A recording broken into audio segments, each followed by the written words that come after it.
அப்படி உனக்கு போனாதான் தெரியும்.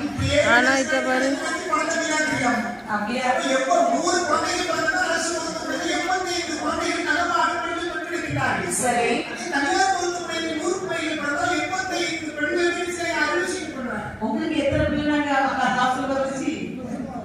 அந்த சண்டா ரெண்டுமே அறிவிச்சுக்கிறோம்மா. ரெண்டு நலனுக்கே தனியார் கொடுத்தீங்க. நல்ல தனியார் வாட்டுறவே 2 லட்சம் கட்டிச்சு. நீ வாய் பேசுறா. அதுக்கு பட்டாளமே எனக்கு தெரியும். பட்டறிவுனா ஒரு மனிதன் அடுத்தவனுக்கு நினைச்சு புத்தி சொல்லுவோம். சரி, நம்ம பணத்தை எண்ணி கொடுத்துட்டே இருக்கோம். அம்மா அந்த தாசு அதான் சொல்லிட்டு இன்னும் நாளைக்கு அது ஓகே இருக்கு. ஆமா, இப்போ நடக்கக்கூடிய இதுவும் நான் பார்த்துட்டேன். இப்போ எழுதி சொல்ல முடியாதா? அப்போ நீ எவ்வளவு பணம் மிச்சம்? சரி பாருங்க, என்னம்மா எடி என்னம்மா ஆகாய பூமியெல்லாம் அந்த நம்ம சுத்துனரி. அப்போ ஒரு நுழைவு சீட்டு தேவையில்லை, கடவுள் சீட்டு தேவையில்லை. நீங்க அமெரிக்காவை நீங்களே பார்த்துக்கலாம். இப்படி எனக்கு அமெரிக்கா தெரிஞ்சவங்க சொல்லணும். நம்ம நாட்டுக்கு நம்ம தரத்துக்கு அம்மா நீ ஒன்ன பிள்ளை பெற்றாலும் உனக்கு தெரியும். நான் விருப்பப்பட்டு எடுக்கணும். நீ பக்கம் நம்ம பொன்னாடி பெற்றிருப்பா. சரி, அவட்ட கேட்டு தெரியும். இங்க பாரு, எனக்கு வரிமுறைக்கு முடியலை. சரி நீ சீக்கிரம் கணவன் கூப்பிடுங்க. தள்ளி வா. எடி என்ன நம்ம புருஷன் கொடுக்கணும். அம்மா புருஷனை வேணாம், அவங்க வந்துட்டாங்க. உடல் போய் மாலையை போட்டு பெரிய சிங்கம் கொடுக்கணும்மா. என் அனந்தாயுமே வரிமுறைக்கு முடியாமல் இருக்கேன். சரி டாக்டர் ஹரீஷ் பாப்பா. அம்மா எடி என்ன என் பொன்னாடி எல்லாம் கவனமா பார்த்துக்கிறேன். சரி வரை வருத்தத்தை அழைக்க வேண்டும். அப்ப அதுவரை ஒரு வாரம் நல்லா இருக்கு. மருத்துவத்தை அழைக்க சரி நல்ல மருத்துவமா இருக்கணும். எடுக்கலாம். சரி வேறு போன மருத்துவமா இருக்கணும். போன வேறு வாங்க மருத்துவம். இது சொல்லக்கூடாது. சரி தூதுவர்கள் வருகின்றார்கள். சரிங்க மருத்துவத்தை பார்க்க வேண்டும் என்று சொல்லி திருவரையால் என்று சொல்லக்கூடிய மருத்துவத்தை பார்க்க வந்தார்கள். சரி அங்கே வந்து நின்று சரிங்க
சரி ஏ பாட்டி, இவன்டாவே காலையில உயிர் போற மாதிரி செத்து போறது.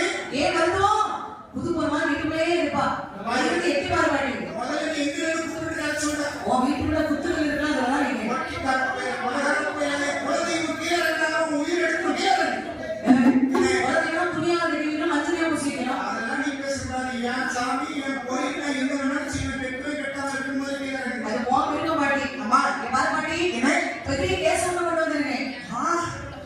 கேசா ஏன் கேஸான்னு வா தொண்டனம்ல வந்து கேசுன்னு சொல்லுறது பாட்டிக்கு பழைய நினைப்பு. அப்படின்னு பழைய நினைப்பு உனக்கு வேற ஒண்ணும் இல்ல. சொல்லி சும்மா சொல்லு. அதெல்லாம் ஒன்று சொல்ல முடியாது. சும்மா சொல்லு பாட்டி.